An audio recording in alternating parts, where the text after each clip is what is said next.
everybody? This is going to be a catch-all video. There will be just one take. There won't be any edits. The faithful 5 that watch every video will notice. I doubt anyone else will. That's okay. I do appreciate everyone that watches Eddy's Cardboard Chaos. Just a little bit of everything here. Thought I'd fire up the camera, go over some things. First off, I'm finding myself sitting on a lot of my giveaway cards, a copy of my artwork, and my little bio thing. And I have quite a few of the Harvey Haddox stickers still. If anyone's interested, I'll just send one to you. Email below. If you send a SACE, maybe I could include a little something extra. I don't know. It's up to you. But either way, just either shoot me an email or send me a SACE. Up to you. I'll get you a card and a sticker, whatever you want. Vintage Dave T sent me something around Christmas time-ish. And it sat here, and it sat here, and it sat here. And my apologies to him for not honoring his gift. And I'm trying to find a way to open it without turning it back the other way and showing his address. I think at one point he said he was going to send me some Modern Mariners, maybe. And so let's see what we got here. This place is a mess, although I'm not spending a lot of money on cards right now. I am doing some TTM stuff. So here's like stuff I have to send out still. And I got enough things to keep me busy. So Merry Christmas with Charlie Brown. Very nice. And okay, readers. Just hours before I turn 52, I need readers. Eddy, okay, so next year I'll be more on top of this. So Happy New Year. Hope these are things you don't have. My son rips Modern with his son, and I get leftovers sometimes. Minus most of the Mariners. P.S. See you this summer unless you want to meet at Mill Creek. We need to make that happen. Oh, there's even more of a note here behind the cards. So there's the writing from the actual card. It's that favorite time of year. Enjoy every minute. Okay, hope you had a great Christmas, my friend. And then Dave T, meet at Mill Creek. We need to do that because you can go to Mill Creek and spend a lot of time there and have a good time, I think, without spending money. And of course, it's more fun to spend money. But let's make it a point. Maybe like late spring before our state convention, we'll do like a Mill Creek meetup and maybe try to get some of the other guys in on it. I'm pretty much strictly in savings mode until I hit a certain magic number. And with a few exceptions. If something comes up that I feel like I won't be able to find otherwise, I'm buying it. And actually my next upload is something like that. Most of you already know about it because I got a big mouth and I share on the Discord and I text people and what you all know what I've got going on. Terrible at keep my mouth shut. These are 2023. No. I don't know the years anymore. These are 2023. Eugenio Suarez. Currently a free agent. Logan Gilbert. I have decided to help make use of my time while I'm not spending too much money. This webcam is not great. I do want to do a to 660, like a Mariners Franken Set. So I'm going to get a new binder, new pages, go through my boxes, and do just a Mariners Franken Set. And I can use what I have. And it would be fun and cheap. And get my hands back on my cards. From 2025, John Paul Crawford. That's a great shot there. Another Crawford. Again, from 23 again. Ty France. Luis Castillo. Victor Robles. These all might make the cut for the Franken set. Unless I find something cooler for card 268. I don't know that I will, because I like the face paint on that card. Bryce Miller. Another Archives finished it out. Thank you, vintage and sometimes modern. Dave T has become a great friend of the channel. It's always great to meet other PNW guys. And we've met one time in person, and there's no reason we won't be able to do that more and more. And we definitely have. I'm going to get a pencil out. We'll start figuring out date for Mill Creek. Some new Hall of Famers. 2 newly elected, and I already have autographs of both of them. Already been added to Jake Legends Never Die spreadsheet. The first one, Andruw Jones. I actually have 2 here. These were both TTM'd about 10 years ago. And I have this in a Mag Pro. I don't have the label yet, but this is a Planet Metal die cut card, which is very nice looking. This is a sweet card. Look at that crisp auto, sweet like moon die cut, finishing up a swing. Eat your heart out, Braves fans.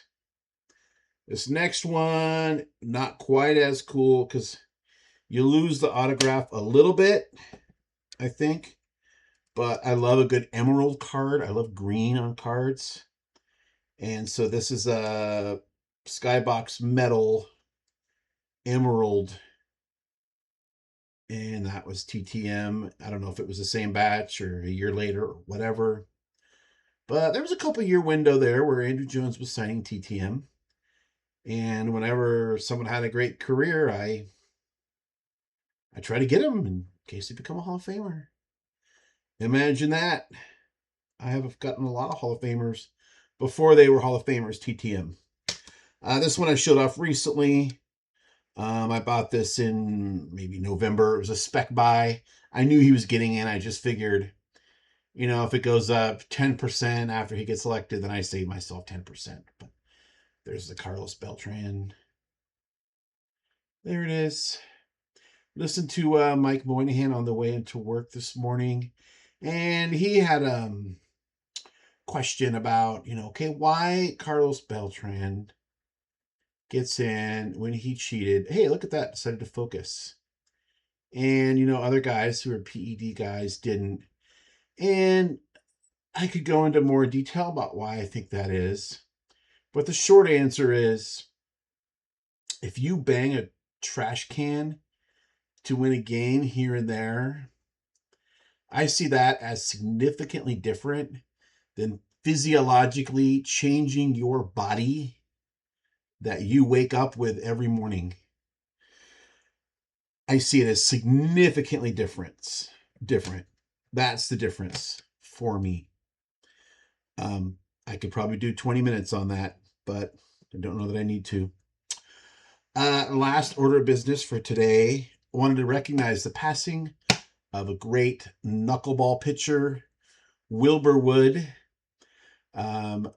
If you don't know, I have a knuckleball collection, and Wilbur Wood is one of the greats. He's probably in the top 5 all-time great knuckleball pitchers. Didn't start out as a knuckleball pitcher, like a lot of knuckleball artists. Was failed something else and had to learn the knuckleball quickly, and in order to stay in the league. And at a certain point in time, teams would allow pitchers to experiment and learn something and allow them failure so that they could get good at something. Now teams don't do that, which is why essentially you don't have knuckleball pitchers. Also, Wilbur Wood had access to Hoyt Wilhelm. That helped because what a great teacher to have. Incredible workhorse. Highest pitcher single season WAR in the 70s. He had a season with an 11.2 WAR, which is incredible, and a left-handed knuckleball pitcher, which is something crazy to watch.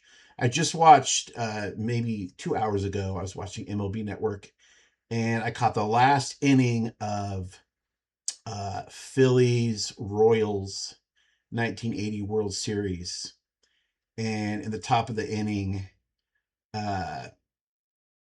Dan Quisenberry was pitching, and he's so much fun to watch.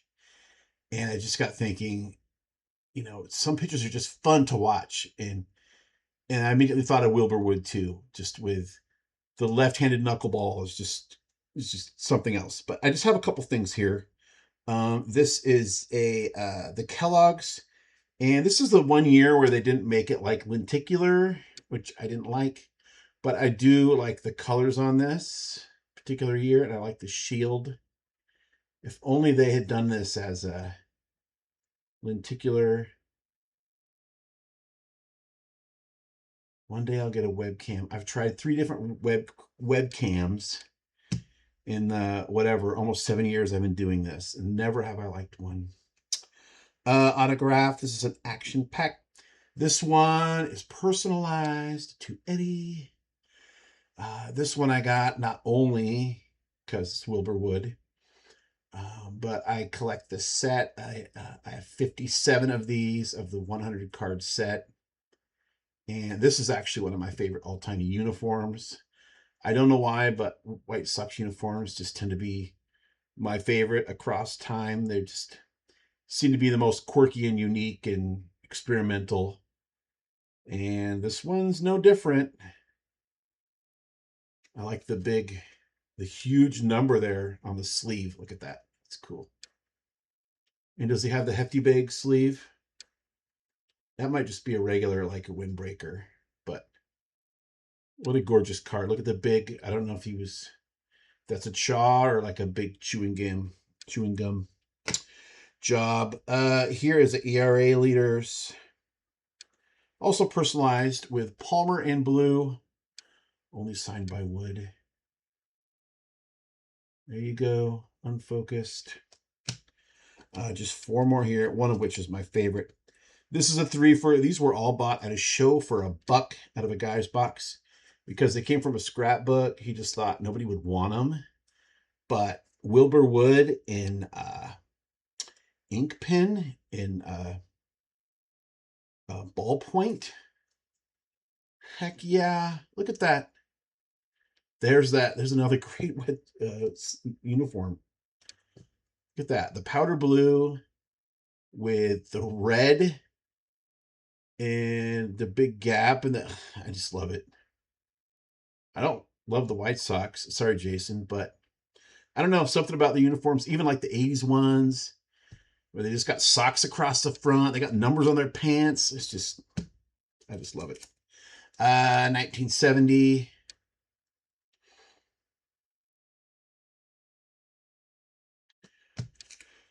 '74.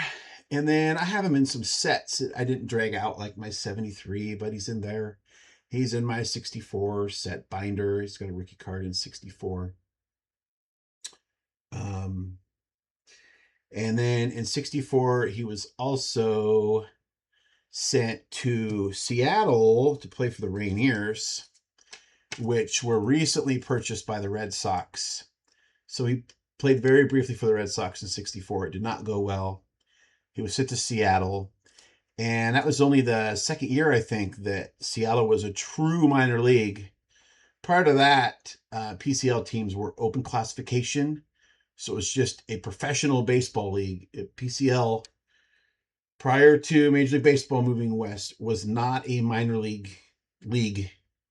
A lot of people don't fully understand that. But at some point, all the owners realized, okay, now we're not going to be able to compete Seattle would have survived if it wasn't for a lot of the PCL teams being in SoCal, in Northern California. Anyway, but I put this together as a custom and got Wilbur Wood to sign it, and he did not personalize it, which I wouldn't mind it if he did, but I do like things not personalized because you just get more of the original artwork. And the original picture I found was black and white, and this is before really AI. I found some kind of app that's like Colorize Me or Colorize app, and colorized the photo and did it as a 64 tops and put it on the Rainiers and the logo and everything. And I knew at this point, if you write a really, really good letter, he would not personalize. And so I got this back. I think this was the last time I sent to him, probably 4 or 5 years ago. And this is probably one of my favorite. I don't know. I have a lot of autographs, so it's hard to say I have a top 10 or whatever, but I really like this autograph. And this is in my baseball in Washington State display, which I can look right up here and see. And I have this card representing not just the Seattle Rainiers, but the non-open classification era, the affiliated era. So that's what this card represents in the collection. And I have it there because Wilbur Wood's awesome. And happy he lived such a long, awesome life and blessed me with these autographs. And I'm happy you blessed me by watching the video.